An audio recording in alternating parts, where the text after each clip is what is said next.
So, how can you do this problem in 60 seconds or less? A small business owner budgets $2,200 to purchase candles. The owner must purchase a minimum of 200 candles to maintain the discounted pricing. If the owner pays $490 to purchase small candles and $1160 to purchase large candles, what's the maximum number of candles?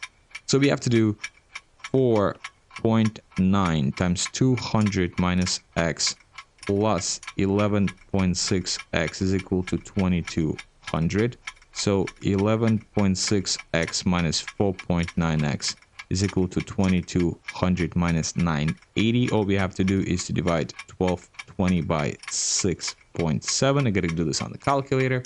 There's 1220 divided by 6.7, and the answer is 182. How was I able to do this problem so fast? So we have two constraints. The first constraint is there's a total of $2,200 to spend. The second constraint, there has to be a minimum of 200 candles that need to be purchased. So essentially what we have to do is we have to do a small candle, let's call it like small candle, multiplied by the price of the small candle, which is $490, plus large candle, LC, large candle, multiplied by the price of $1160. That has to be equal to 2200. That's literally the formula. Now the question is what to do about small candle and large candle. So let's assume that we're going to call a large candle X. It's just going to be better and faster for calculations. In that case, since we are looking at 200 candles total, the small candle quantity is going to be 200 candles minus the large candle, so minus X.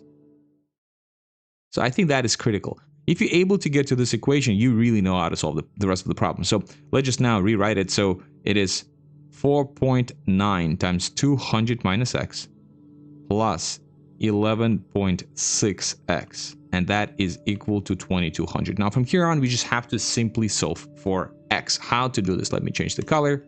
So we have to first things first, expand 4.9. So 4.9 times 200, that's going to be equal to 980. You can do this on the calculator, you can do it mentally, but that's just 980. Now minus 4.9x plus 11.6x is equal to 2200. Of course, in the fast solution mode, I went ahead and simplified things way faster using tricks. So if I subtract 980 from both sides, this will get cancelled. So, and then I can rearrange. So 11.6 will go first, and then negative 4.9x will go second. So it's going to be 11.6x minus 4.9x. That is equal to 2200 minus 980. We are almost there. So 11.6x minus 4.9x is the same thing as 11.6x minus 5x plus 0.1. So 11.6 minus 5 is equal to 6.6 plus 0.1, that's 6.7. So we have 6.7x is equal to. Now how to do this faster? It's 2200 minus 1000 plus 20. Right? So this is 1200 plus 20, that's 1220, so it's 1220. So now all we have to do, final step, is to divide both sides by 6.7 to get to our desirable x. So x is equal to just 1220 over 6.7. You're on the test, you can use a calculator. So this is one of those few times when calculators are good. So 1220 divided by 6.7, you're going to get 182.089. So we just look for the integer part, so just 189. That is the answer. That's it.